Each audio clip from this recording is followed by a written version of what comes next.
Shalom, você está no podcast Exegese e Exposição. Aqui é o Davidson Bignon. Sou mestre em Ciências da Religião, professor de Exegese Bíblica, pastor evangélico, escritor e também publisher editorial. Seja bem-vindo a mais um episódio.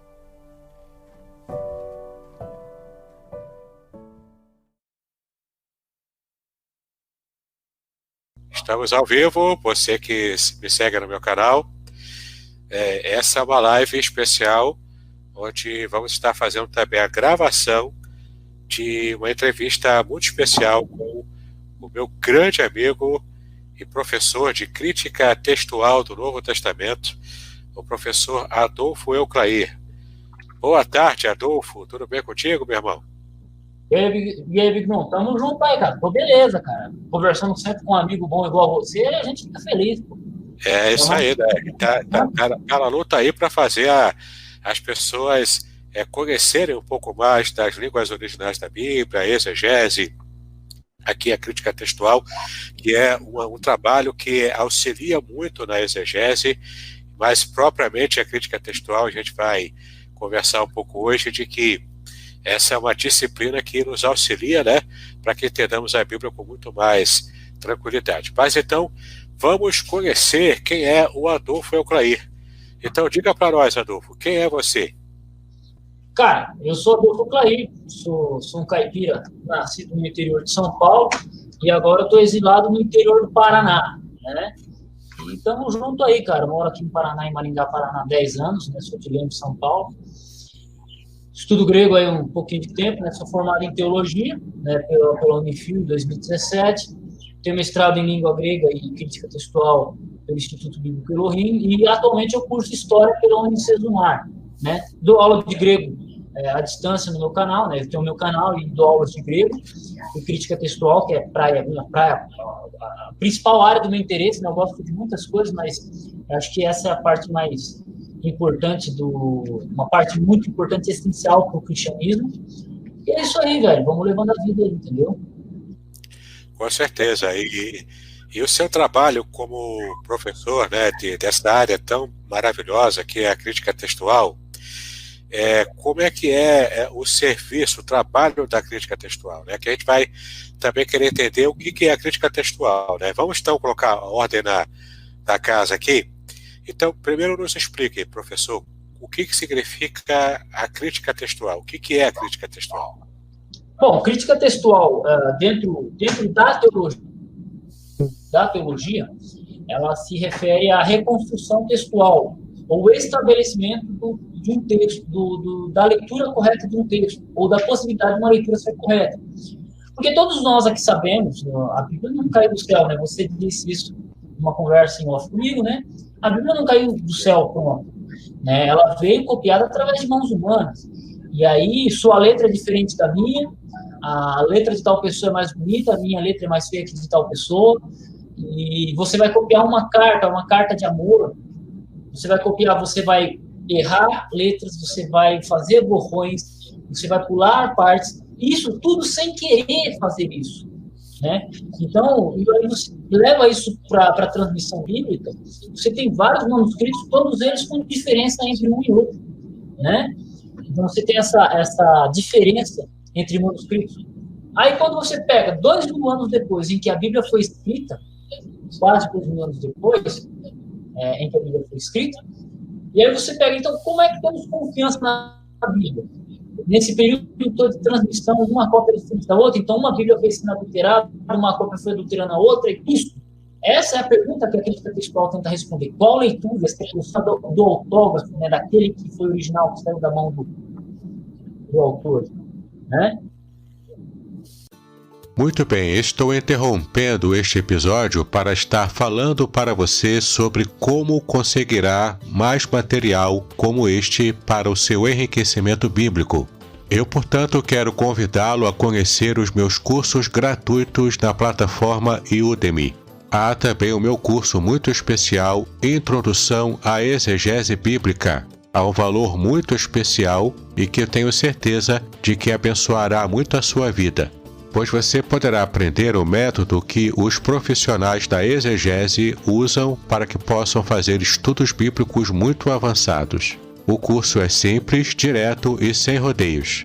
Clique no link que está na descrição deste episódio para que você possa assistir a uma aula degustação e conhecer mais sobre este curso maravilhoso. E caso você queira ampliar os seus estudos gratuitamente, eu tenho um grupo do Telegram chamado Exegese e Exposição e ainda o meu canal do YouTube, onde você pode assinar, clicar no sininho para receber notificações de novos materiais em vídeo que eu coloco ali todas as semanas. Agora você poderá voltar a escutar este episódio.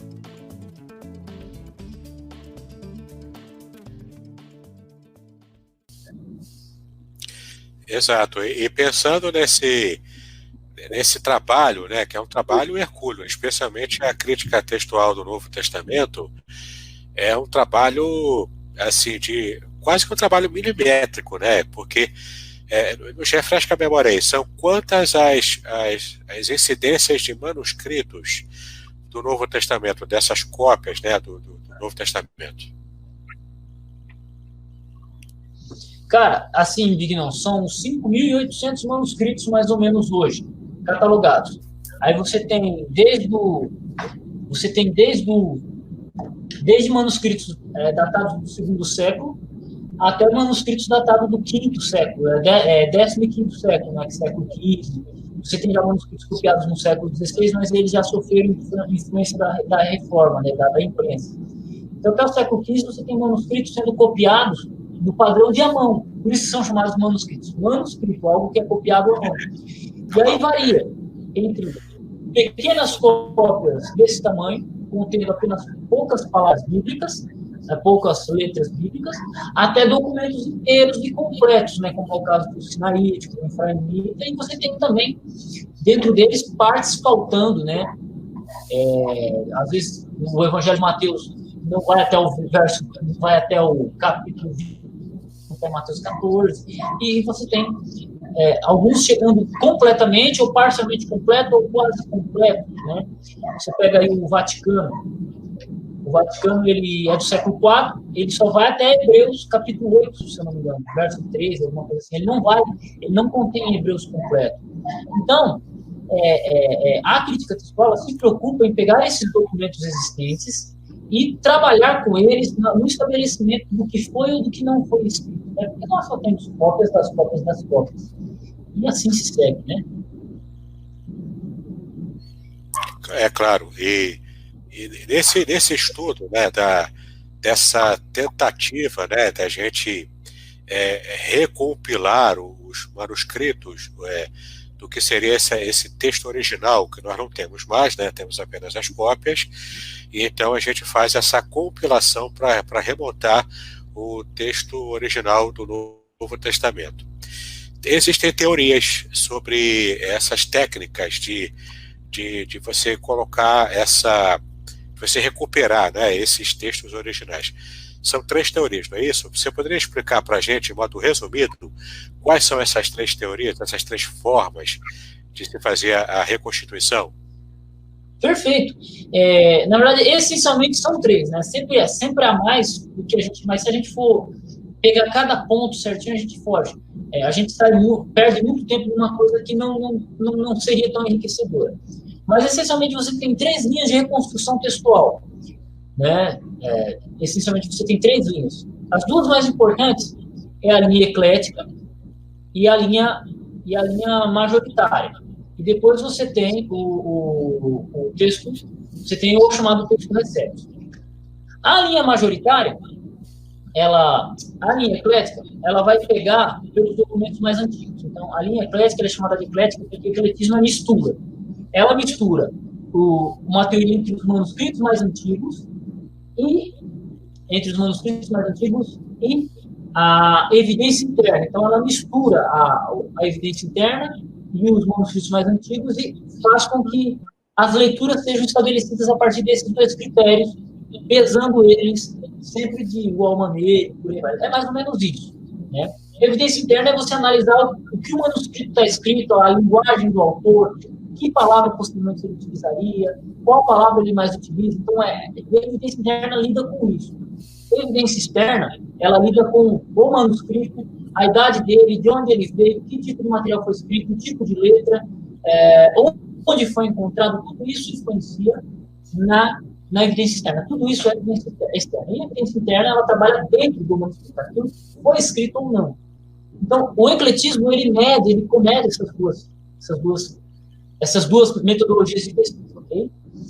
Já o majoritário, ele segue a mesma teoria, ele segue a mesma abordagem. A evidência externa, documento, antiguidade e tal, e você tem a evidência interna. Só que o que defende a linha de reconstrução do texto majoritário, ele vai trabalhar o seguinte, ele vai dar peso a todos os manuscritos existentes. Então, ele sempre vai levar em consideração aquela leitura na sua grande maioria de manuscritos, por isso que é chamado de majoritário. É claro que ele leva em consideração a evidência interna, é claro que ele leva em consideração a idade do manuscrito, porque, o manuscrito do século V, é natural que ele não tenha sofrido tanta corrupção, né, ao longo dos séculos, né? Porque se você pegar um documento do século XV, que foi copiado da cópia, é mais fácil você ir na cópia mais antiga. Só que nem sempre a cópia mais antiga também, ela acerta em tudo. Isso o ecletismo moderado já demonstra. Quem quiser saber um pouquinho sobre isso, é só bater o olho numa edição revisada, no Novo Testamento grego, só bater o olho numa ministerial, olhar o aparato crítico, você vai ver que tem horas que 2 manuscritos mais antigos, Sinaítico e Vaticano, uma hora o texto escolhe, uma hora o texto eclético vai contra os dois, e por aí vai.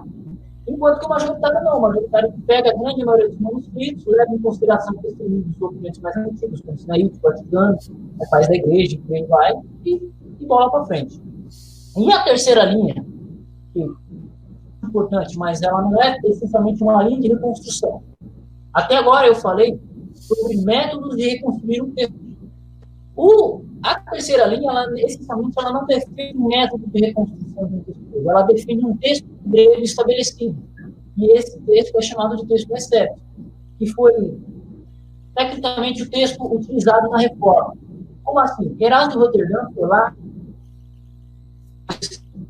o grego deu um instrumento, e aí, no texto dele, foi impresso algum texto de Cardeal Ximenes, depois dele, Simão Polineu, Roberto Stefano, Teodoro Beza, os irmãos Josefius, e por aí. Aí, muitos impressores foram pegando apenas o texto de Erasmo, de Cardeal Ximenes e de Beza, e foram reimprimindo, sem fazer grandes alterações no texto.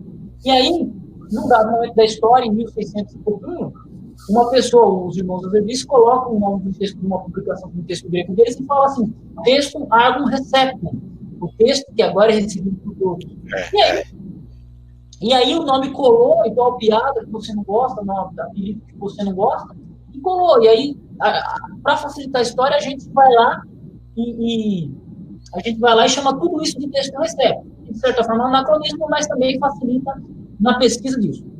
E o que acontece? O defensor do texto receptus, ele defende esse texto especificamente. E ele vai se basear em quê? Ele vai se basear dizendo que Erasmo Roterdã fez isso, Teodoro Beza fez isso, os impressores da Reforma fizeram isso, porque foi o texto grego utilizado para traduzir o King James, Almeida Corrigida Fiel, e por aí vai, e aí eles usam isso não como uma metodologia objetiva de reconstrução pessoal, mas uma abordagem dogmática, né? Não, eu creio que esse texto seja revelado por Deus, inspirado por Deus e ponto. Né? E aí seguem por esse caminho. Né? Então você tem essas 3 linhas aí, essencialmente. As 3 formas de você fazer uma reconstrução textual do Novo Testamento. E qual é a que você adota, que você acha mais adequada? Tecnicamente, eu gosto bastante. Essa pergunta é bem... Eu vou dar uma de Dória aqui, então, para não responder a pergunta. É muito relevante essa pergunta, porque eu sigo a linha majoritária, né? E já quero entrar no porquê eu defendo a linha majoritária, que aqui já vai virar uma apologia à defesa majoritária. Não, brincadeira. Eu defendo a linha majoritária porque eu entendo que você tem 5.800 manuscritos, cara, copiados ao longo das eras, da era cristã. O cristianismo passou por várias fases, período primitivo, o período dos pais da igreja, o período medieval, o período protestante, houve mudanças e tal. E o Novo Testamento, ele foi copiado e recopiado ao longo do tempo, nisso, né? Em diversos lugares. Então fica difícil alguém falar assim, eu vou alterar o texto nesse verso aqui, e ele conseguir fazer essa alteração em todos os textos do mundo. Pois é, não dá, é impossível isso. Outro ponto, um fator muito interessante é que, assim, todo manuscrito tem um erro de cópia. Vamos partir desse princípio. Todo manuscrito tem um erro de cópia. Só que, vamos lá, você pega lá, 100 manuscritos. Não, vamos pegar aqui. Você tem um original. Do original, foi feito 3 cópias. Só que um errou Mateus, o outro errou Lucas e o outro errou João. Ok? Dessas 3 cópias, foram feitas 100 cópias de cada um. Então, você vai ter 100. Então, você tem 101 cópias que errou em Mateus, 101 cópias que errou em Lucas e 101 cópias que errou em João. Estou aqui fazendo uma numerologia mais ou menos só para entender. O que acontece? Se eu pegar e selecionar apenas uma dessas 3 famílias, ela não vai condizer com a grande maioria.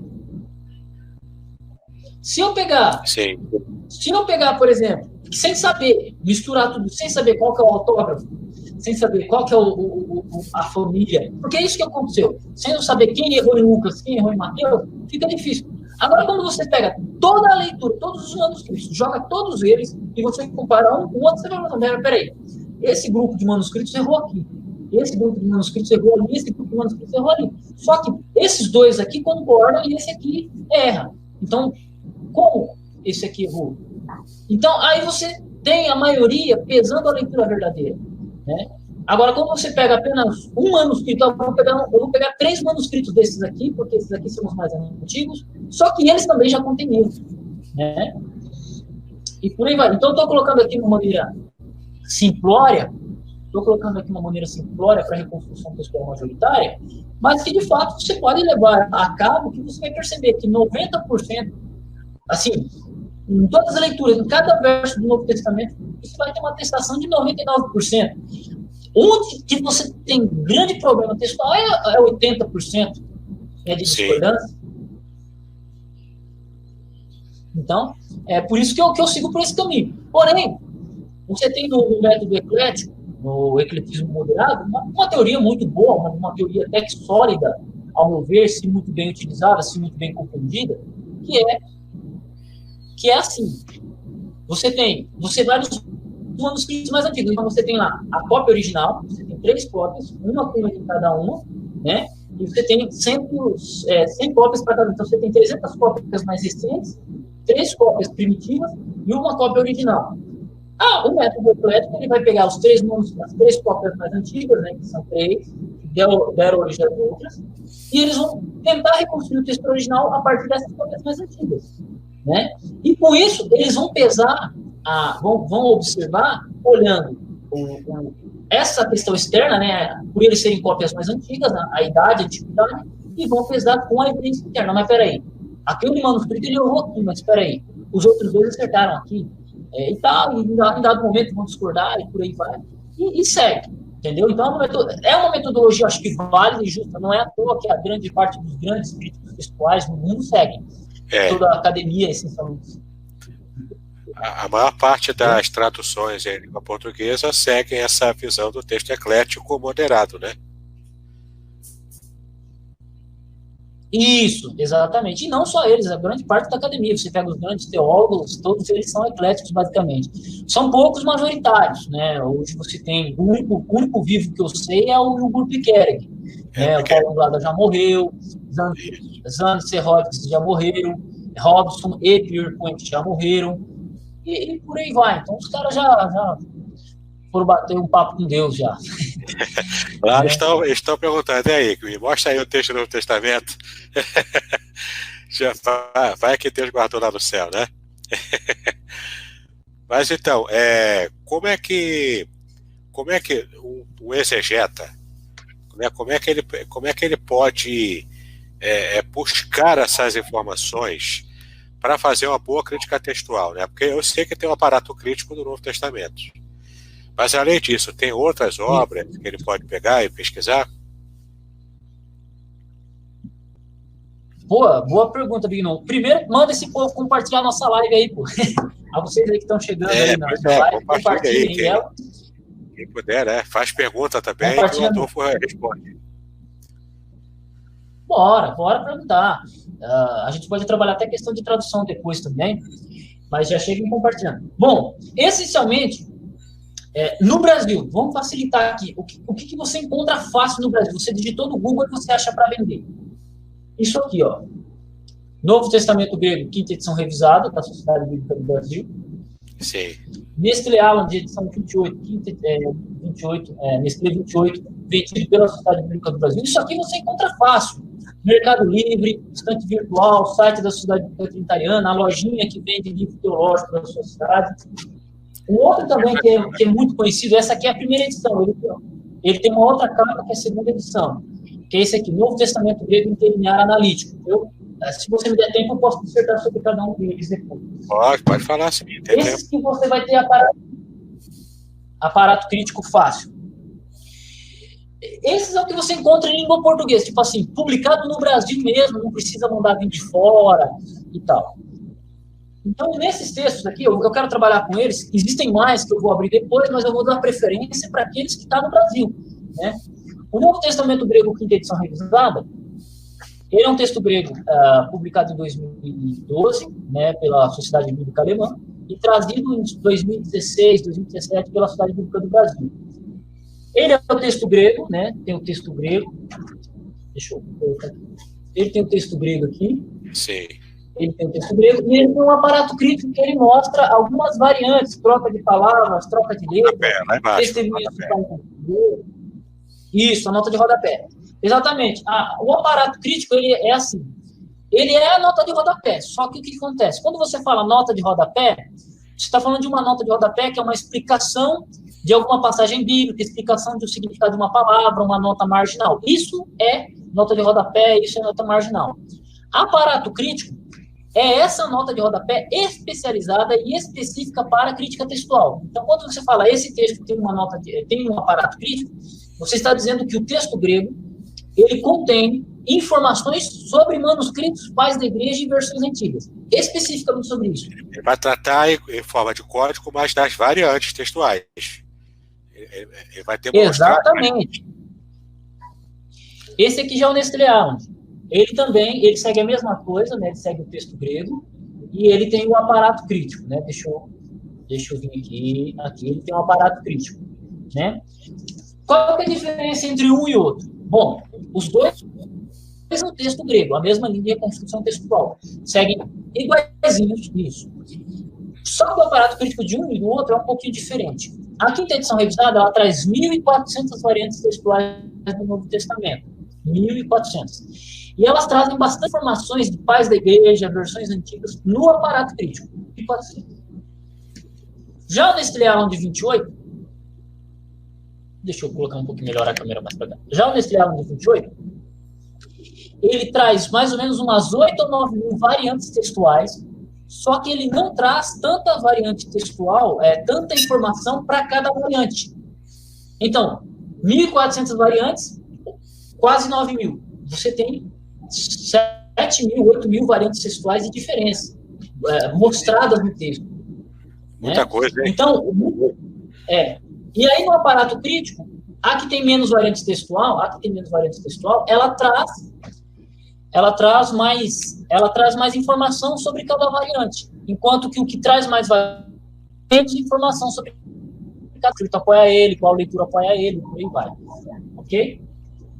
O interlinear majoritário, que ele tem um aparato crítico também, ele tem 2 aparatos críticos, só que o aparato crítico dele não é tão completo, é um aparato crítico mais simplificado, mas ainda assim é um aparato crítico, né? E ele segue 2 modelos. Ele segue um modelo de numeração. Você lê o texto, você vai ver um número sobrescrito, ele te joga para a palavra seguinte. E ele vai seguir uma linguagem, a linguagem Nestlé Aland. Ele segue a linguagem do Aland, que são símbolos que mostram assim, uma bolinha é uma adição, um quadrado é uma omissão, o sinal, ao verso entre esses colchetes, a palavra entre esses sinais está omitida em parte da tradução, é substituída em parte da tradução. Então, ele já tem uma linguagem um pouco mais complexa. Só que quando você entende ela, você Quando você entende essa linguagem, fica fácil. Você olha para o texto e já sabe que se trata de uma missão, de uma adição e por aí vai. Então, esses são os 3 textos gregos disponíveis na venda no Brasil, com um aparato crítico. Texto grego você já vai ter um monte, mas esses 3 têm aparato crítico e servem de base, servem de material para a crítica textual.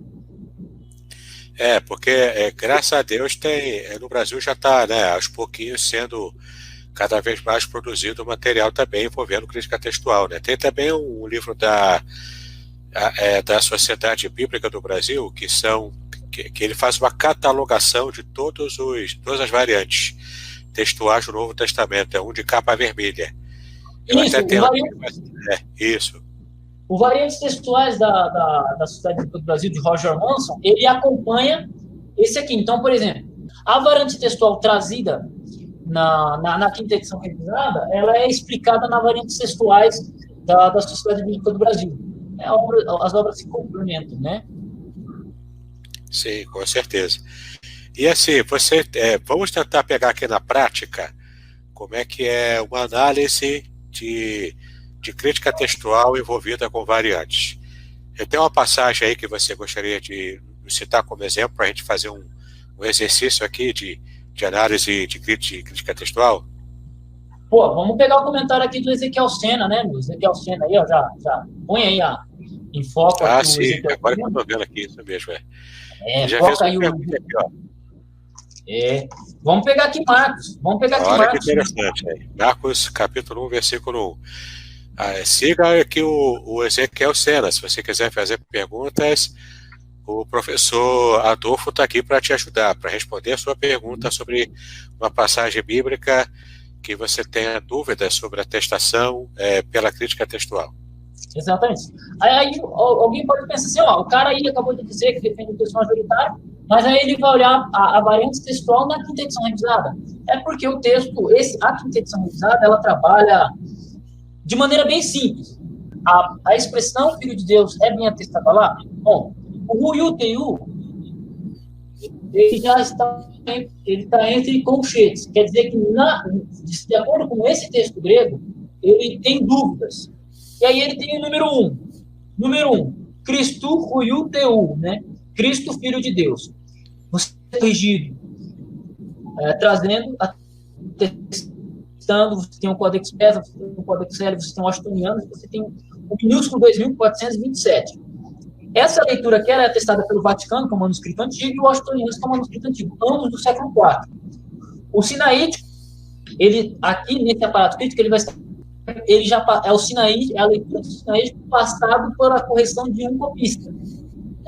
Não é a leitura original do Sinaítico, mas sim uma correção feita por um copista. Então, você tem 2 manuscritos antigos que trazem essa leitura do século IV. Ok?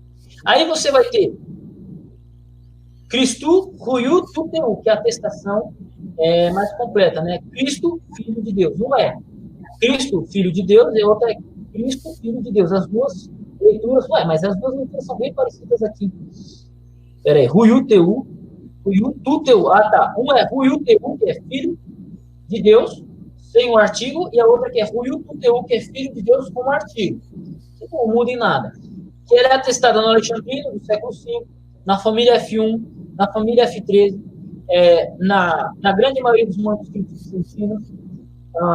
Você vai ter também a versão etíope, a versão georgiana. Deixa eu pegar aqui também.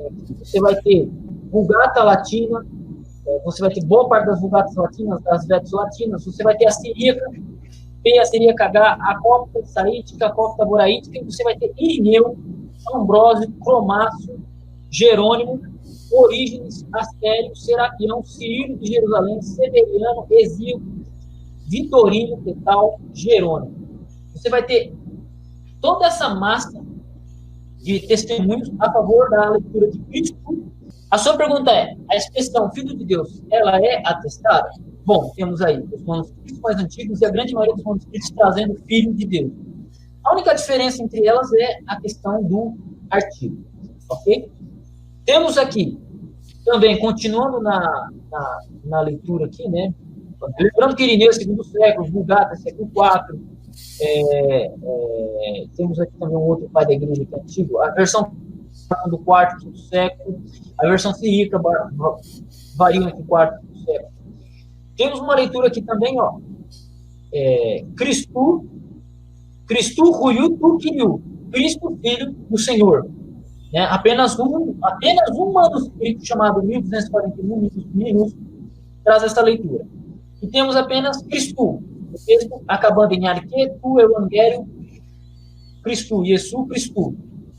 Ela é o sinaítico original, o códex siríaca, copta, armênio, Orígenes, Astério, Serapião, Cirilo de Jerusalém, Severiano, Escilco, Vitorino, Petal, Jerônimo.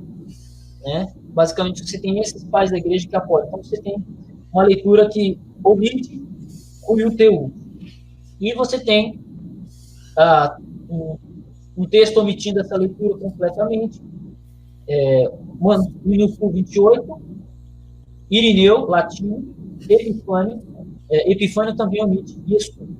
Então, você tem atestação, UTU, os manuscritos como Vaticano, Washingtonianos, Alexandrino, boa parte dos pais da igreja e boa parte das versões antigas. Então, ele é bem atestado nisso.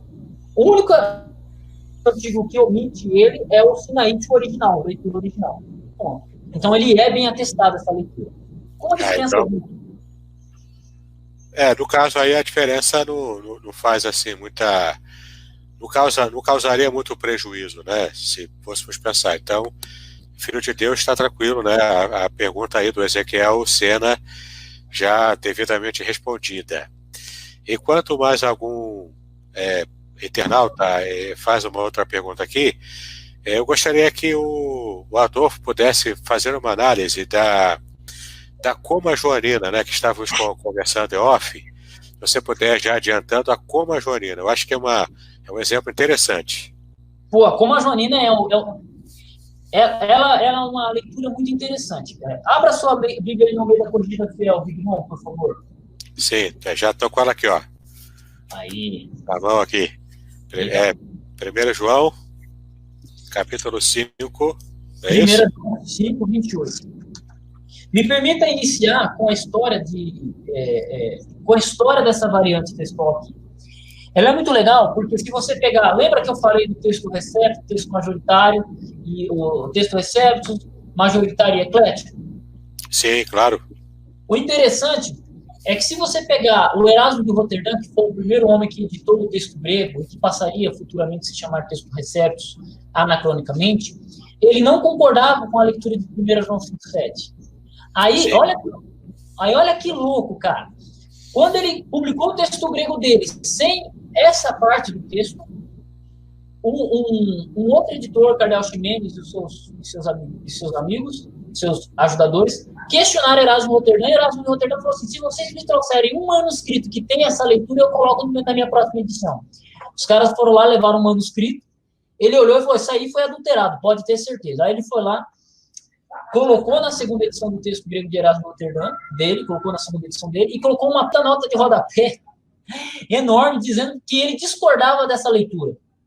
Então, até o pai do texto Receptus, né, contra a Coma Joanina. Então, é interessante. E aí a gente volta lá, vamos para o texto grego da Sociedade Bíblica Trinitariana, que também é vendido. Se você ler a introdução desse texto aqui, ele vai mencionar que o editor desse texto grego aqui se chama F.H. Scrivener. F.H. Scrivener é o cara que editou esse texto Receptus aqui. Esse texto Receptus utilizado pela Sociedade Bíblica Trinitariana e vendido lá. Em junho ou julho já chega para vender. E o interessante é que F.H. Scrivener também discordava dessa variante textual. Ele discorda dessa leitura que se encontra no texto Receptus. Lê para a gente aí, Vignon, por favor, o verso 5 e o verso 7 de João 5, 7. Porque 3 são os que testificam no céu: o Pai, a Palavra e o Espírito Santo, e estes 3 são um. Versículo 8. E 3 são os que testificam na terra: o Espírito e a água e o sangue, e estes 3 concordam num. ler aqui no majoritário. Olha que legal. O majoritário ele traz assim, ó, eu vou ler em português para facilitar. Porque são 3 os que testificam: o Espírito, a água e o sangue. Veja que no texto majoritário ele recortou, olha que legal, a maioria dos manuscritos recortou boa parte do verso 7 e boa parte do verso 8, que é a leitura que não é atestada, que não é dada por F.H. Stirner e nem acreditada por Erasmo de Roterdã, e não é acreditada pela maioria dos manuscritos, não é a leitura acreditada pelos defensores do texto eclético, eles discordam dessa leitura, né? Eles não concordam com essa leitura de 1 João 5,7, basicamente. Aí você fala, por que, Adolfo? Essa é uma leitura que ela se encontra apenas na Vulgata Latina. Se você voltar nos pais da igreja latinos, eles trazem esse texto, porque são 3 que testificam no pai. Só que eles trazem com muitas variantes. E aí, se a gente olhar no aparato crítico da quinta edição revisada, que aí eu aconselho você, se você tiver acesso a ela, se você conseguir ler ela, se não souber ler ela, se não conseguir ler o aparato crítico dela, eu tenho um curso sobre o assunto. Pô, Everson, já respondemos a sua leitura aí, cara, e ela vai entrar nos cursos que a gente vai trabalhar. Vai entrar, cheguei. Não, a gente já entra aqui batendo, aqui a live, nós aqui é profissional do bagulho, né? 1 João 5,7, verso 6, verso 7, aqui. Porque são 3 os que testificam: o Espírito, a água e o sangue. Nota de rodapé 4, verso 7 e 8. Nós temos aqui Martinum, Tristu, Pneuma e Durkheim. Nós temos aqui os manuscritos que apoiam essa leitura, omitindo ela. Quem omite ela? Sinaítico, século IV, Alexandrino, século V, o Vaticano, século IV, o Psi traz a palavra Martinúcio. Temos aqui o Uncial 48, que omite, o Uncial 5, o minúsculo 5, o minúsculo 33, o minúsculo 81, o minúsculo 88, o minúsculo 221, o minúsculo 307, 429, omite só o primeiro cai, a primeira conjunção E, os minúsculos 436, 442, 636, é uma porrada de minúsculos aqui que omitem, então a grande maioria dos manuscritos omitem esse antigo. Os unciais KLP, o lecionário 888, a Ítala, a versão antiga da Ítala, a Ítala AR, Vulgata WW, Vulgata ST, ou Vulgata Siríaca, omitem, Copta Saídica, Copta Boraí, omitem. Aí a versão etíope, a georgiana, eslava, Clemente, Orígeno, Cirilo, Dionísio, Pseudo Dionísio, João Damasceno, Rebatismo, Ambrósio, Agostinho, Cudoveltos e Facundo. Todos esses caras omitem esse texto. Tudo isso. Então, você tem a grande maioria dos manuscritos, você tem os manuscritos antigos, mais da essa leitura. Aí temos aqui uma leitura parcial, né? Uma variante, que é os que testemunham no céu, o Pai, a Palavra e o Espírito Santo. E esses 3 são um, né? E os 3 testificam na terra, né? O Espírito, a água e o sangue. Aí você vai ter o minúsculo 221, o minúsculo 2318, 2473. Minúsculos, eles são do século XII, século XIII, século XIV, perfeito? E por aí vai. E outros com pequenas variantes, ok? Aí depois nós vamos ter aqui, em latim, pais da igreja que traz essa leitura, que é testemunho de Kunkel, ou Dante, em terra, espíritos, ou espíritos. Você tem essa leitura aqui, apoiada pelos pais da igreja, com muitas variantes textuais dentro do latim, que nem pensa eu ficar citando aqui. Então a gente percebe o seguinte, que esse texto aqui, 1 João 5,7, ele tem uma atestação, de acordo com o texto recente, apenas nos pais da igreja em latim. Não em todas as vulgatas, não nos manuscritos gregos, não nos pais da igreja gregos, e não nas cópias mais antigas. Nem a maioria, nem os mais antigos, nem os pais da igreja essencialmente trazem, as versões antigas trazem. Apenas alguns pais da igreja e com muita variação textual dentro deles. Por isso que ela não é uma leitura atestada no texto eclético, não é uma leitura atestada na maioria dos manuscritos, e nem na grande massa dos antigos. Ela só consta apenas no texto do Receptus por causa de uma treta no passado. Então, na verdade, algumas pessoas até, mais o pessoal de uma geração antiga, né, para tentar comprovar a Trindade, estavam baseando fortemente, né, o seu argumento em cima desse texto. Só que a gente tem que ser honesto, o texto não é atestado, não, realmente não consta nos melhores manuscritos, então não tem por que a gente forçar a barra, né, com esse texto. A gente consegue comprovar a Trindade com outras passagens, que não precisando forçar a barra com essa. Perfeito. Ô Bignão, posso só complementar o que você está dizendo, o que você disse aí? Pode falar. Aí já vamos nós... passar para a pergunta do Everson.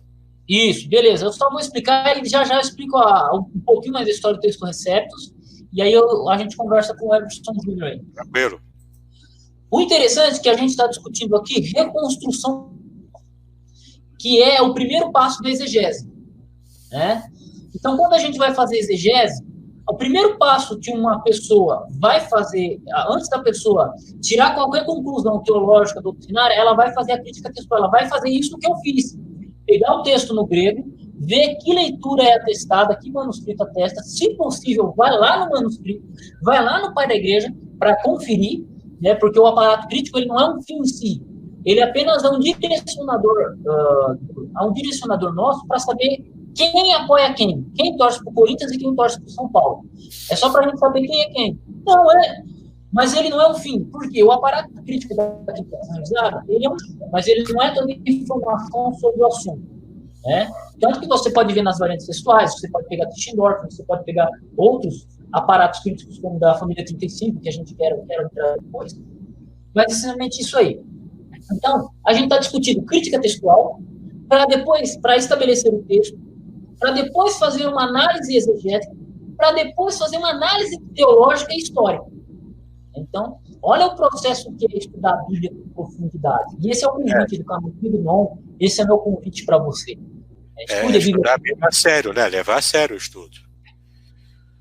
Bom, vamos seguir aqui então, professor. Posso seguir? Bora.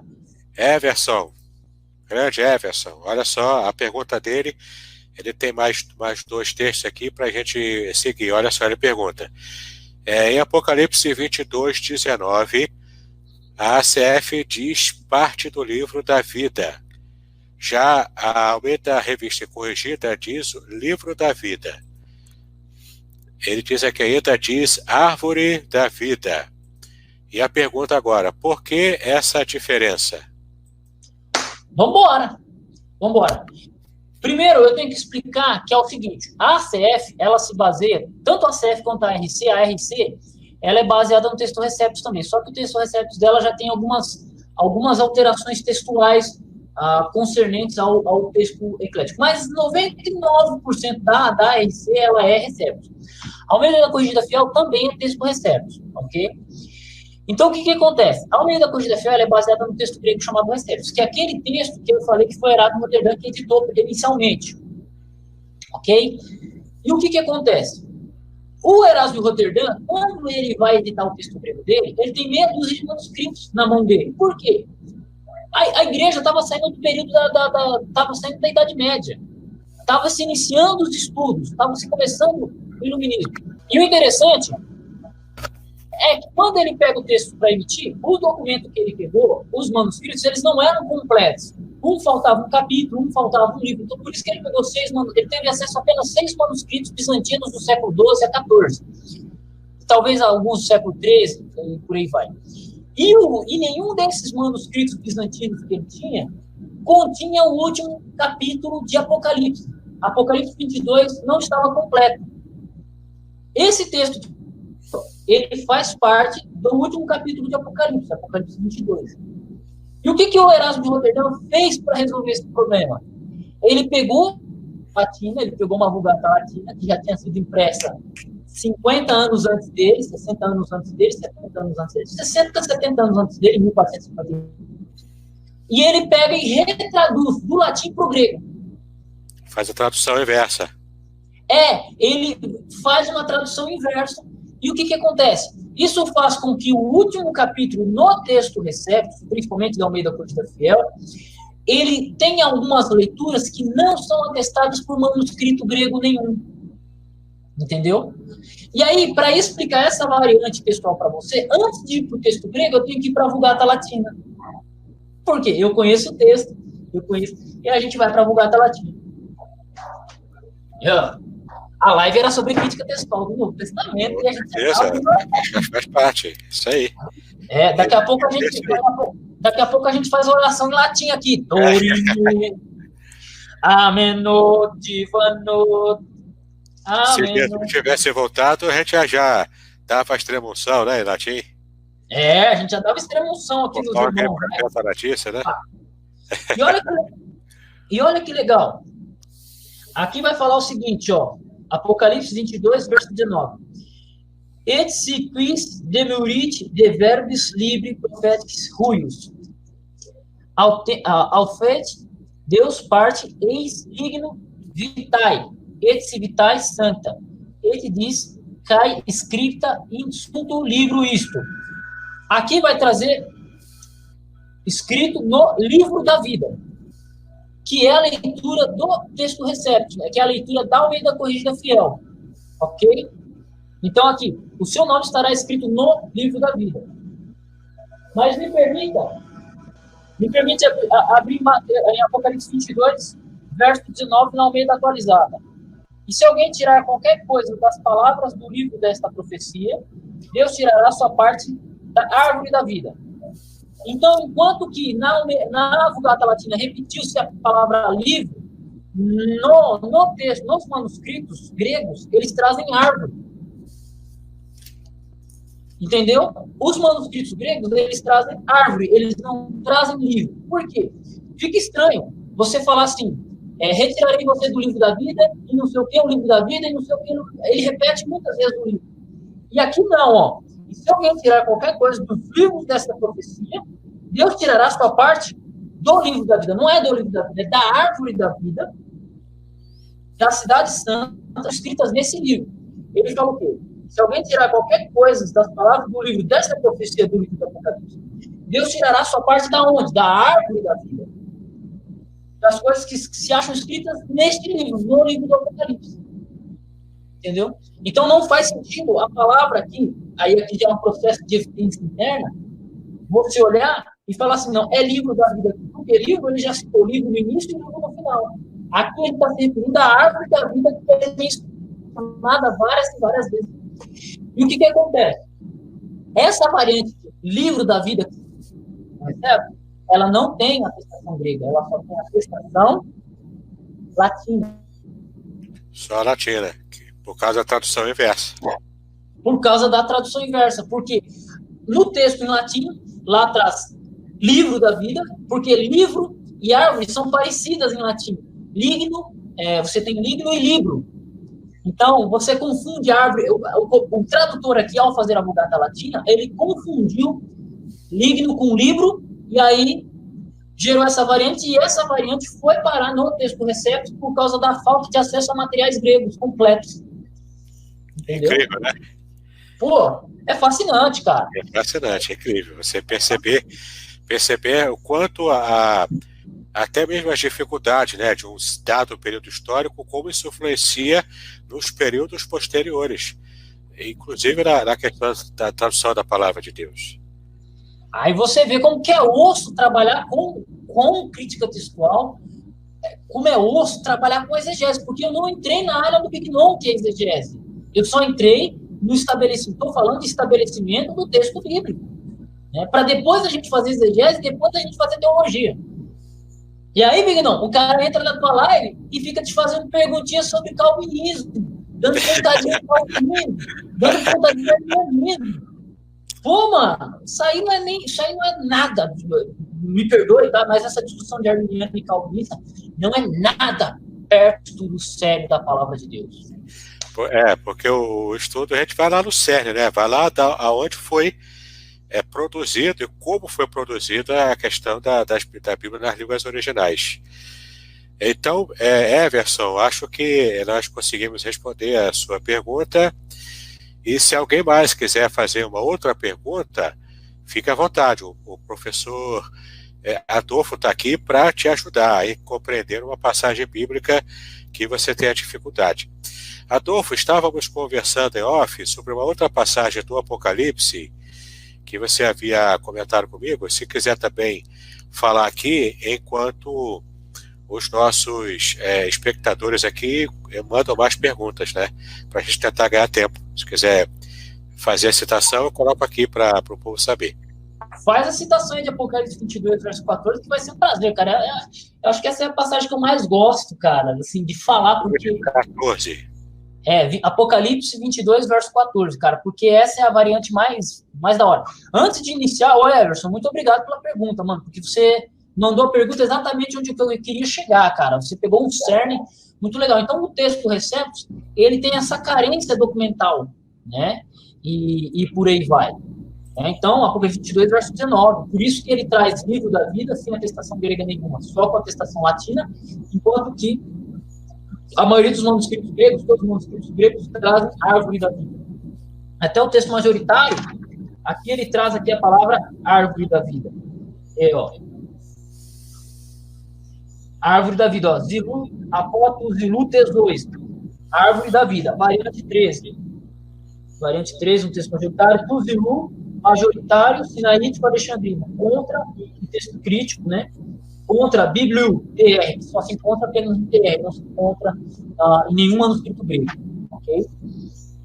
Então, vamos adentrar em Apocalipse 22, verso 14, que é uma outra variante textual, e essa já é interessante, porque você vai encontrar os que guardam os mandamentos de Deus, e você, em certas Bíblias, em outras Bíblias, você vai encontrar os que lavam as vestes. Olha que louco. Então, coloca aí pode copiar e colar no texto, na Almeida Corrigida Fiel e na Almeida Atualizada, para a gente dar exemplo. Ok? Em português mesmo aqui, para o pessoal ver e entender o que eu estou falando. Tá, então você quer que eu... Então vá falando aí enquanto eu vou pescando aqui para colocar na tela. Já pesca ela aí para a gente. O que acontece? Na Almeida Corrigida Fiel, você vai ter assim, os que guardam os mandamentos de Deus. Na Almeida Atualizada, em Bíblias baseadas no texto eclético, elas vão trazer assim, os que lavam suas vestiduras. Aí você pode perguntar, Adolfo, como é que surgiu essa variante? Por que ela tem? O que veste tem a ver com mandamento? Cara? Guardar mandamento é uma coisa, é uma ação. Lavar as vestes é você pegar uma roupa suja e lavar ela. Né? Você tem uma diferença tremenda de verbo aí, de ação. Né? Como é que surgiu essa variante? Só que aí você vai lá no texto grego. No texto grego traz assim, ó, Macarioi, roi, poiuntes, tas, encolas ao tubo. Quer dizer assim, bem-aventurados aqueles que guardam os mandamentos dele. Macarioi, roi, poiuntes, tas, entolas ao tubo. Se a gente vai na leitura do texto Receptos, né, essa é a leitura majoritária, é a leitura do texto Receptos, se a gente vai no texto da Almeida Atualizada, é o verso 6, né, a leitura 6. Poiuntes tas entolas autu, majoritário, contra plinuntes tas estolas auton, Sinaí, Alexandrino e Crítico. Aqui, nós vamos ter uma leitura muito parecida, plinuntes tas estolas auton. Veja aqui, no grego, estolas quer dizer vestes, entolas quer dizer mandamento. Falado isso rápido, elas soam muito parecidas. Elas têm uma sonoridade muito parecida. Surgiu essa variante. Antigamente, lá no princípio, antes da imprensa, qualquer livro era copiado à mão. Se você queria comprar um livro, você tinha que pagar alguém para copiar esse livro. Primeiro, você tinha que achar alguém que tivesse o livro, para depois pagar alguém para copiar ou você mesmo copiar. Tinha pessoas que queriam Bíblia. Então, o que acontecia? Chegava no mosteiro, o cara falava assim, eu preciso de 30 Bíblias para daqui 6 meses. O copista não vai ficar, só tem uma cópia. O cara não vai pegar uma cópia, copiar outra, esperar o outro copiar para copiar a Bíblia inteira. O que eles faziam? Colocavam lá 20 pessoas sentadas, das 7 horas da manhã até as 10 da noite, não tinha o que fazer, né? Era só orar, jejuar e orar. Não, essa era a vida do mosteiro. E o que eles faziam? Pegavam uma cópia de grego e faziam o quê? Ditado. Caidu, Epomai, Taqui, Macaios, Oteron, Curupus, e o cara ficava horas e horas falando. E aí os outros, por ouvir, ficavam copiando. Só que depois de 10 horas fazendo isso, ou 11 horas fazendo isso, 6 horas fazendo isso, alguma coisa vai sair diferente, porque é ditado, o cara entende. Então o cara entende lá, perguntas pistolas ao tom. Opa, os que lavam as vestes. Ou o cara leu lá, perguntas pistolas ao tom, né? E o cara entendeu, perguntas índolas ao tom. É muito parecido. Então, aí essa variante textual surge. Entendeu? Ela surge. Aqui. Eu consegui aqui a ACF, vou colocar aqui na tela a ACF primeiro. Perfeito. E também consegui a ARA que você pediu. Também já coloquei aqui Perfeito. na tela agora. Porque elas geram esse contraponto. Aí, olha que legal. Dentro do grego, é natural e é perceptível essa variante textual. Muito parecidas. Só que aí você traduz para o português, traduz para o inglês, traduz para o espanhol, mandamento não tem nada a ver com veste. Mas no grego, prinuntas tas estola e coiuntes ta entolas é muito parecido. Falado rápido é muito parecido. Falado com uma voz cansada, fica parecido. Você cansado de copiar, fica parecido. Né? E basicamente é essa história de como surgiu essa variante textual. E ela já tem bem desde o início mesmo, né? Porque aqui, como você pode ver, né, na ARA, aqueles que lavam as suas vestiduras, mas tem um colchete aí, ó. Esse sangue do cordeiro, ele também não consta nos manuscritos, não é isso? Aí é de acordo com a ARA, né? Ela segue o texto alexandrino, né? No caso do Sinaí e o alexandrino. O texto crítico. Já aqui na ACF, ó, que eu coloquei de novo aqui na tela, traz aqueles que guardam os seus mandamentos, e ponto. Não tem vestiduras e nem tem sangue do cordeiro, porque de fato essa é a leitura do texto Receptus, né, que é mais antigo no caso. No caso do texto Receptus, na leitura do texto Receptus, na leitura do texto majoritário, que nisso eles concordam, depois eu quero trabalhar um pouquinho em comparação com o verso 19, você tem a grande maioria dos manuscritos trazendo os que guardam os seus mandamentos, né? E isso é atestado pela evidência externa, pela grande massa de manuscritos. Adolfo, então não tem um apoio antigo para essa leitura? Você tem um pai da igreja que atesta mandamento, um pai da igreja do século III. Só que aí vamos lá. Você, Bignon, você usa uma versão antiga, uma Bíblia. Você pega lá a Bíblia de Jerusalém, edição de 1981. Pô, é normal, você vai lá, pega a Bíblia de 81, só que ela é bem mais velha que você, ela é bem mais velha que eu. Você falou para mim que tem uma Almeida corrigida, João Ferreira de Almeida de 1693, que o facsímile que eu comprei com o Mota, Rogério Mota. Você está pegando uma tradução de 400 anos antes de você, né? Você pega um texto que foi escrito antes de você, século III. Então, você tem um pai da igreja que atesta mandamento, e o texto que ele usava, com certeza, era mais antigo do que os manuscritos citados, Sinaítico, Alexandrino, né? Então, você tem um testemunho antigo para isso, para mandamento, né? E essa é a evidência externa. Só que tem um outro fator muito interessante na reconstrução textual, que é a evidência interna, cara. O que é evidência interna? Isso eu já expliquei no início da live, eu lembro de ter explicado isso no início da live, né? A evidência interna, você olha o documento internamente, o que está escrito, como é que eu estou. Então, por exemplo, o evangelista João, ele costumava falar lavar vestes ou guardar mandamentos.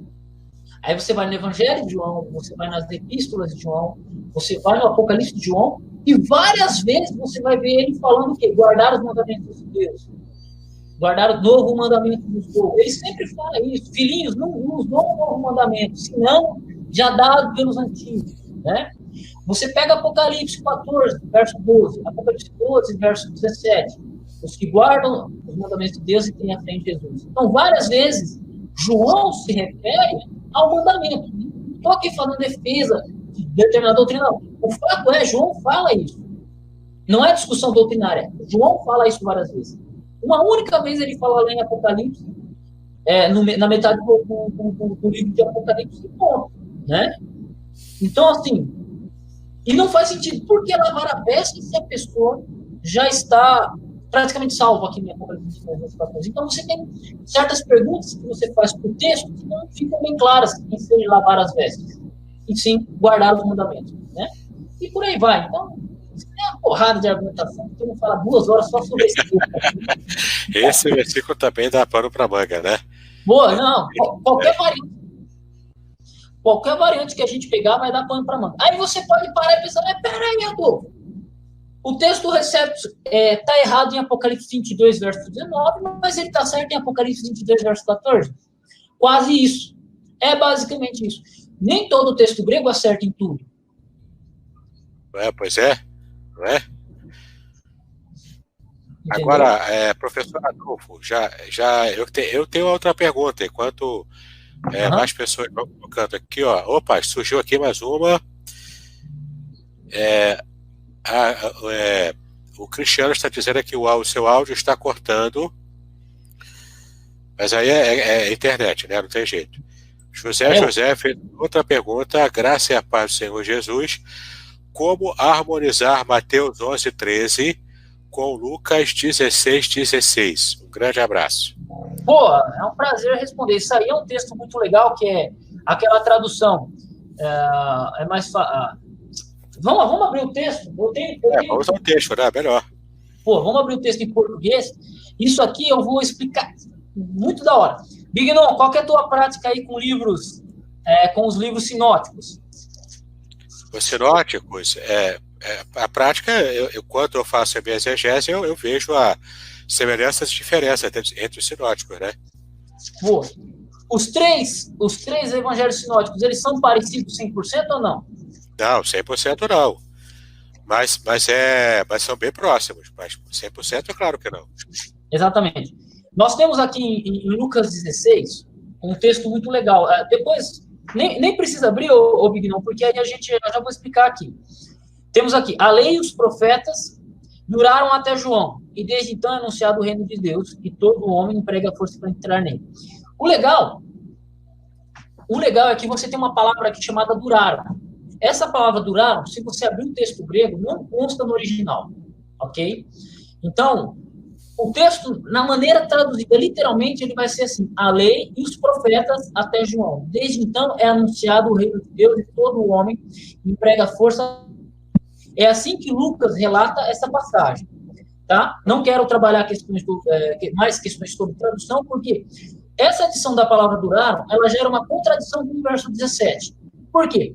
O cara lê, a lei e os profetas duraram até João, então quer dizer que a lei foi abolida, a lei foi parada. Só que se você ler o verso 17, ele contradiz o verso 16 com essa palavra duraram, ó.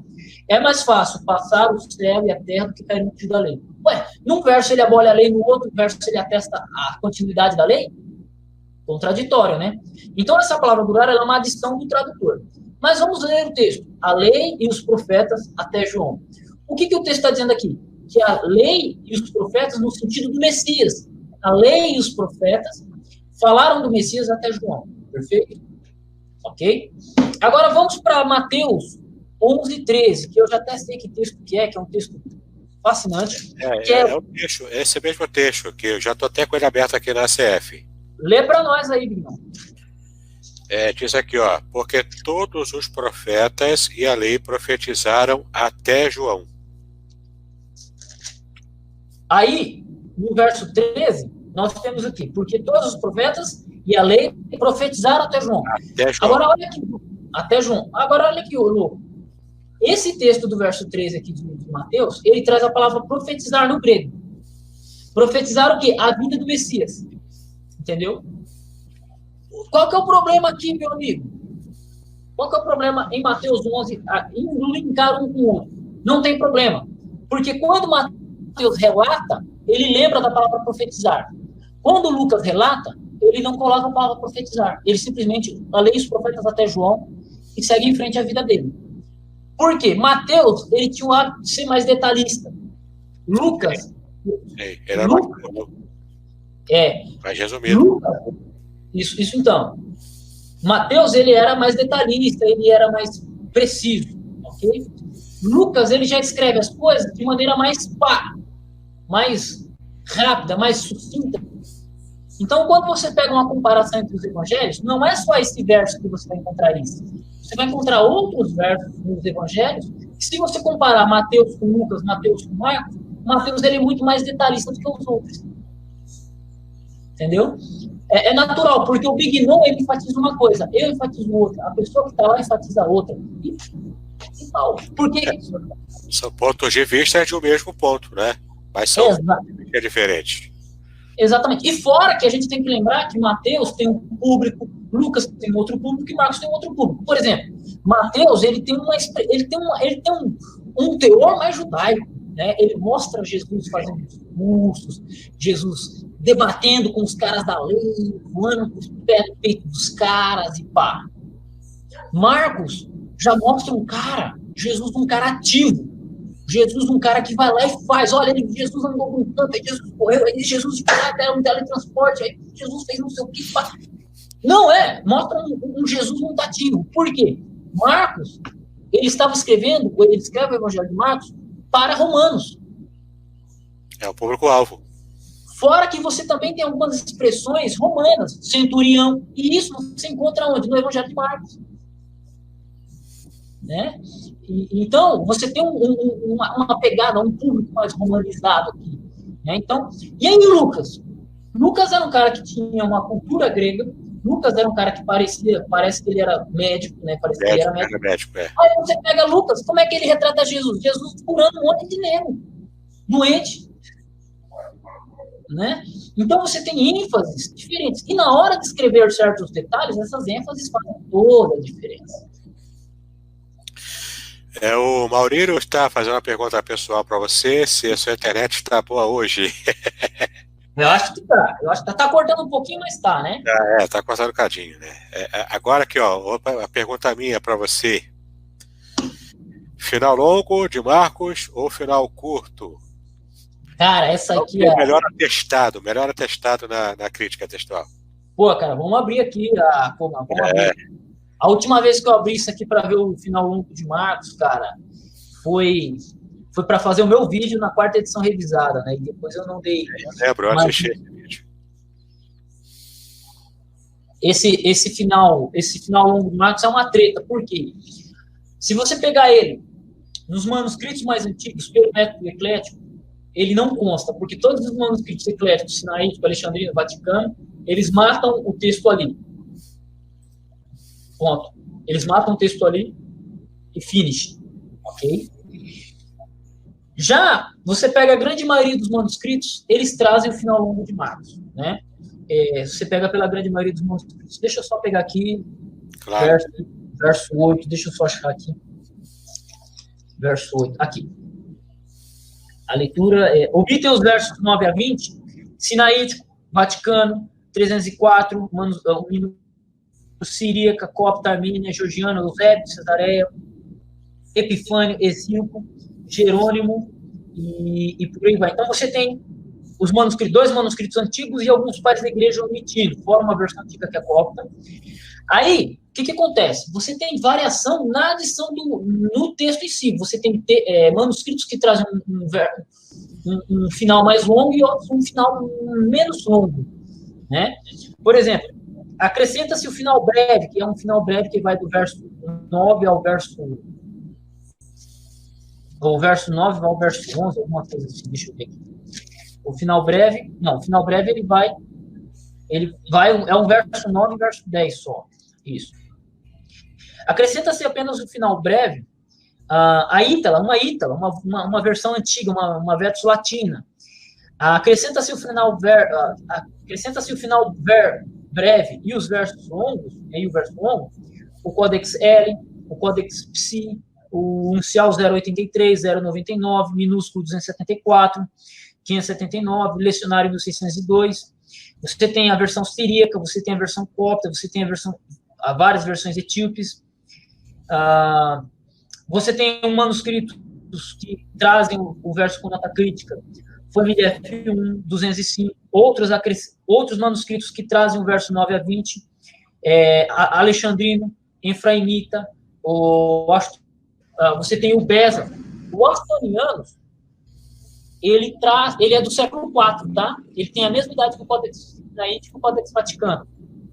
Então, o Washingtoniano do século IV traz o final longo, o Codex Delta, o Queta, F13, a maioria dos manuscritos, a maior parte das versões antigas, Vulgata, versão siríaca, boa parte das versões cópicas, Armênia, Etíope, Eslava, Irineu, do segundo século, Astério, uma porrada de pai da igreja traz esse manuscrito antigo, esse final longo.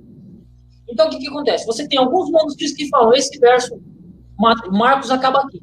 E você tem uma porrada de pais antigos, como o Códex Washingtoniano do século IV, que é tão antigo quanto o Sinético Vaticano, que traz. Você tem Irineu do segundo século. E aí você tem uma porrada de gente tão antiga quanto esses manuscritos que trazem. Pergunta, que foi a sua pergunta, qual é mais atestado manuscritologicamente? O final longo. Na antiguidade, fica de pau a pau, porque você tem Irineu apoiando, você tem o Washingtonianos apoiando, você tem o Alexandrino apoiando e você tem o Efraimita apoiando. São manuscritos dentro da linha eclética que são muito utilizados na reconstrução textual. E contra eles, você tem quem? Sinaítico e Alexandrino, que são do século IV, perfeito, sem problema. Sinaítico e Vaticano. Desculpa. Você tem o Sinaítico e o Vaticano que não trazem, mas pau a pau com eles, o Washingtonianos, Irineu e uma porrada. Então é por isso que é complexo, né? É complicado. Aqui, ó, Adolfo, temos aqui, ó, uma oportunidade para você vender o seu peixe, o seu jabá. Boa! Quer fazer curso pessoal, mano? Entra em contato comigo no meu blog. Adolfo Clair Blogspot. Lá meu telefone fica na descrição, tá? Eu vou deixar até meu telefone aqui. Pode colocar aqui, eu vou deixar aqui, peraí, 44. Digitado aqui só no privado, aí eu pego aqui. 88. Não, eu tô mandando aqui direto pra live. Consegue? Porque geralmente quem participa não consegue, mas manda bala aí. Não é que eu não consigo, é porque eu tô fazendo o quê? Eu tô fazendo a live com você aqui. No celular, entendi. E tô vendo, entendeu? Também. Tranquilo. Eu coloquei mais 2 perguntas aqui, que assim que você fizer o seu jabá, a gente segue aqui com essas 2 perguntas. Eu tenho um curso de crítica textual introdutório de 4 meses, eu dou aula de grego, e eu tenho curso ensinando a usar o interlinear majoritário, usando a quinta edição revisada. Se você tiver problema de utilizar alguma ferramenta, algum material, algum interlinear, qualquer coisa que você tiver dificuldade de utilizar, eu posso te ajudar. Tamo junto aí. Beleza? É treinamento homem a homem, né? Professor aluno, é isso? É individual, né? Exatamente. O curso de usar a quinta edição revisada, quinta edição revisada e majoritário, é de boa, porque é um curso rápido, é de 4 horas, pagamento único, parcelinha simples. Já o curso de crítica textual é um curso mais pá, né? Ele é 4 meses, tem leitura, tem que... É um negócio... O bagulho é osso, mano, mas é da hora. Todo mundo... Estudar essas coisas, eu fico fascinado, é muito maneiro. Então pode entrar em contato comigo aqui no número que eu deixei aqui, fechou? Beleza. Bota aí então, que aí eu boto aqui depois em evidência quando entrar aqui no chat. Pergunta, Adolfo, mais uma perguntinha. Vamos lá. Sobre o texto do tanque de Betesda em João 5. Essa é uma passagem complicadinha. Pô, mano, vamos lá. João 5, vamos para João 5. Vamos abrir João 5 aqui. É João 5, verso... Aí tem que achar aqui, eu vi só o capítulo. É a passagem do tanque de Betesda. Isso, sim, tem o tanque de Betesda. É que eu tô com o texto grego aqui e eu não lembro onde que é essa variante textual. Deixa eu pegar aqui na CF, aí eu te dou uma força aí, peraí. Eu acho que é 5 alguma coisa.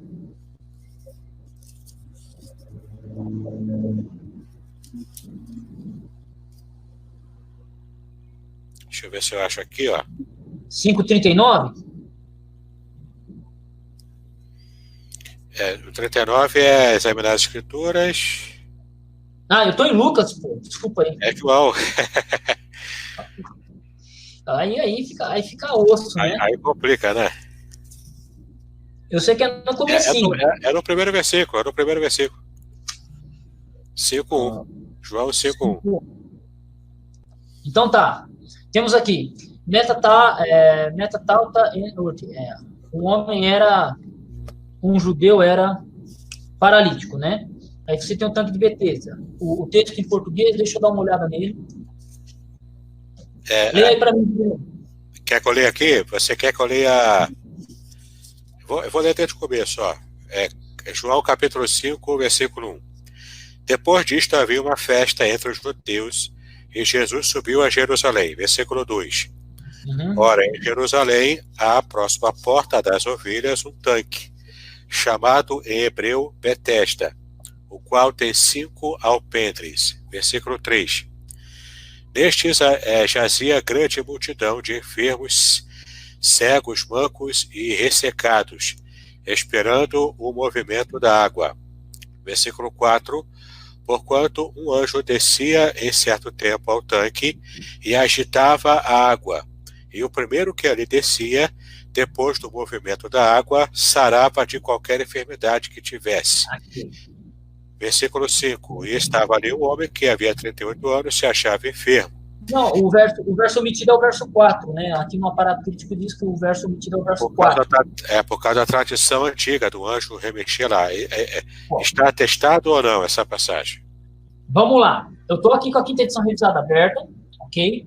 E ela fala o seguinte, que omite o verso 4, esse parte que havia um anjo que descia e mexia a água.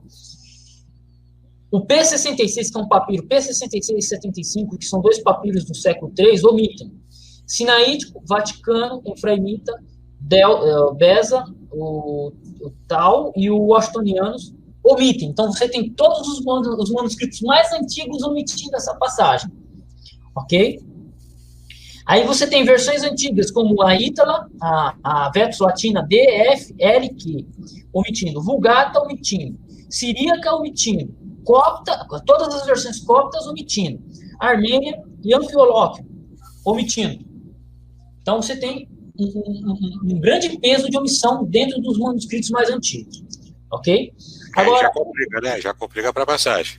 Não, a omissão não complica, tá, o Big não. O que complica é nos que trazem ter muita variação textual. Ah, tá. Por quê? Essa variante textual, quem olhar a quinta edição revisada, vai ver que ela tem 3 ou 4 adições no texto. E aí a pergunta é, qual delas é a verdadeira? Aí você olha para os textos mais antigos, eles estão omitindo uniforme. Para outra massa, para a massa de transmissão que transmitiu o texto, ela traz de um jeito aqui, de um jeito ali, de um jeito lá. E isso, cara, é preocupante, é complicado na reconstrução textual. Então, vamos lá. Inclui o verso 4, segundo o Alexandrino, com muitas variantes e versões posteriores. Ângelos, papapá, aí ele vai trazer aqui, ele vai trazer todo o texto, né? Como foi lido. Alexandrino, Efraimita corrigido, L, a maioria dos manuscritos, boa parte das versões latinas, Vulgata Clementina, versão siríaca, versões coptas.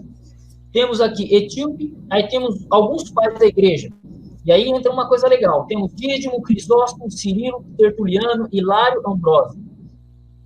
Com asterisco ou belo, né? Você tem o Codex Pi, o 047 oficial e a versão siríaca.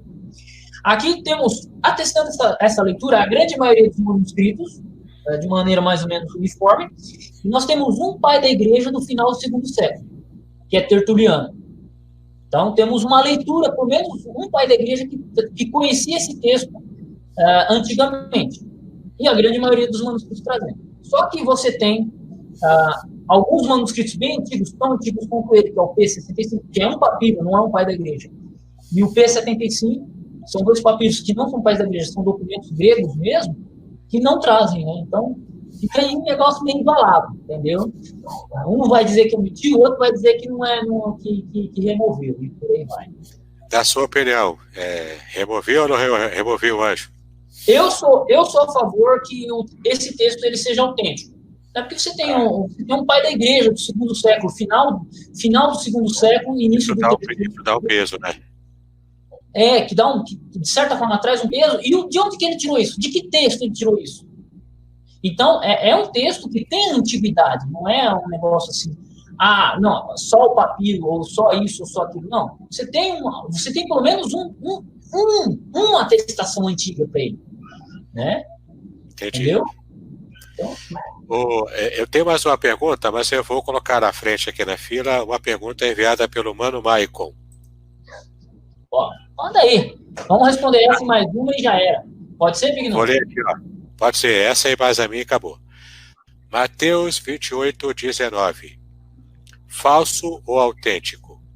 É verdade que as palavras em nome do Pai, do Filho e do Espírito Santo não foram escritas por Mateus, mas foram acrescentadas pela Igreja Católica? Eita, agora começa a treta, hein?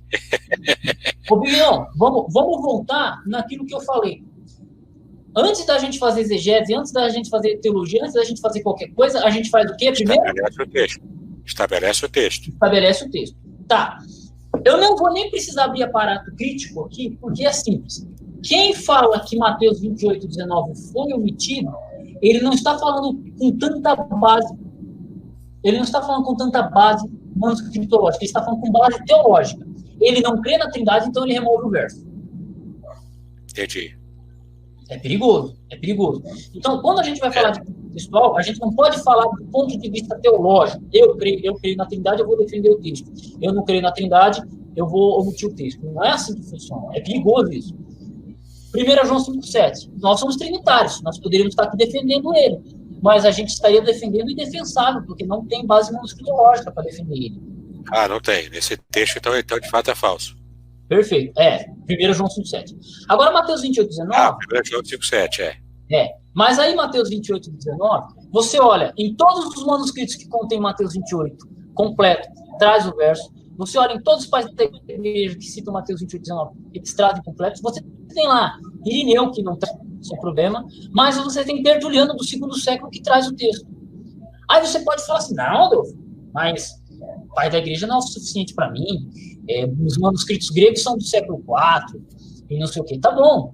Se você olhar na quinta edição revisada, e você procura lá Didaquê. Didaquê é datado na quinta edição revisada como 2º século. Ok? 2º século. Só que se você abrir em qualquer site de pesquisa sobre Didaquê, lá ele fala que Didaquê foi escrito no 1º século. Então você tem o Didaquê sendo escrito tradicionalmente no 1º século e a atestação manuscritológica dele no 2º. Ok? Perfeito? Você tem isso aí. E o interessante é que o Didaquê, ele é antes de Tertuliano, ele é antes de Irineu, e ele traz Mateus 28, 19. E ele é um documento que traz o batismo trinitário. Então você tem a maioria dos manuscritos, os manuscritos mais antigos, uma atestação sobre Mateus 28, 19. Mas aí o desgramado, que não me crê na Trindade, sabe o que ele fala para você? Não consta. Porque eu não creio na Trindade e a Trindade não está de acordo com as Escrituras. Não é a crença que manda no texto, é o texto que manda na crença. Primeiro estabelece o texto e depois estabelece a crença. Entendeu? No caso do Coma Joanino, que é 1 João 5,7, ok. A gente reconhece que não tem atestação. Mas desse de Mateus 28, 19, eu não tenho que discutir. Porque Mateus 28, 19 é um texto muito bem atestado. Ele é muito mais bem atestado do que outros textos. Ele tem muito menos problema textual do que outros textos que a gente discutiu ao longo do tempo aqui. Então, se Mateus 28, 19 é falso, não é autêntico, então o cara tem que pegar o Novo Testamento dele e jogar no lixo. Dá para outra pessoa, doa, faz o que quiser. Porque não serve. Ele está mutilando, né? Ele está jogando fora um texto plenamente atestado. Não só plenamente. Você não tem problemática de variante textual. Você tem uma variante textual de Mateus 28, 19, baptizontes e baptizantes. O sinaítico, o Vaticano traz baptizontes. O sinaítico traz baptizantes. É o mesmo verbo ali, uma variação minúscula. Que não afeta nada, né? Então, assim, quem fala que Mateus 28, 19 é falso, tipo assim, é uma pessoa que ou não conhece crítica textual, né, ou ela não sabe utilizar a metodologia de maneira correta. Ela impõe a crença dela primeiro no texto. Ela põe primeiro a crença e depois o texto. Não, você tem que... Né? Aí quando a pessoa lê, eu não sou trinitário, mas a pessoa lê Mateus 28, 19 lá, e lê, ela fala, não, Trindade, e segue em frente, mas o texto é autêntico. Por exemplo, o Testemunho de Jeová arrancou esse texto da Bíblia deles? Não arrancou. Não. Por quê? Porque tem atestação. Pronto. Pelo menos aí eles foram honestos, né? Pois é. Entendeu? Última pergunta, Adolfo. Acho que tá tranquilo, né, o Mano Michael? Acho que a resposta satisfez. E quem quiser saber mais, tem mais vídeos meus, que tem uns 5, 6 vídeos. O canal do Adolfo ele é fantástico. É só você procurar lá que tem muito conteúdo. Mas muito conteúdo mesmo. Última pergunta. Sobre a mulher adúltera, em João capítulo 8, a partir do primeiro versículo. Esse texto, ele tem atestação na crítica textual ou não? Cara, eu vou ser rápido e pleno, porque eu já tenho um vídeo sobre o assunto, né? Ele é excelente, mas eu quero ser rápido e pleno aqui. Eu entendo que a perícope da mulher, ela é autêntica. Eu entendo, de acordo com a manuscritologia. Mas eu entendo que ela não é do Evangelho de João. Ah, tá. É de outro evangelho que foi acoplado em João. Ela foi alguma história, ela é uma história contada, mas que ela acabou inserida em João. Mas originalmente ela não é de João. Não tem problema em manter ela em João, porque ela é uma passagem autêntica. Entendeu? Ok? Então, tendo isso em mente, o que acontece? Os antigos, que eles removem essa passagem sinaítico, Vaticano e por aí vai. Por outro lado, você tem a grande maioria dos manuscritos trazendo elas. Você tem alguns manuscritos que jogam ela para Lucas. Você tem alguns manuscritos que jogam ela para o final de João. E você tem, se eu não me engano, pelo menos um pai da igreja do segundo século que traz ela, que atesta essa história. Entendeu? Então, é aquilo. Ela é uma perícope que ela é verdadeira, ela é canônica, mas ela não é original de João. Por quê? O estilo de João é diferente do estilo dela. Entendeu? Aí é uma análise interna, né, da passagem. Isso. Tá certo. Ô, Bigno. Beleza. Deixamos aqui. Fica com Deus, Bigno. Obrigado, Adolfo. Um grande abraço. Um grande abraço, meu amigo. Vai lá pro seu compromisso. Um grande abraço a todos, viu? Obrigado pela sua atenção aí. Finalizando a live.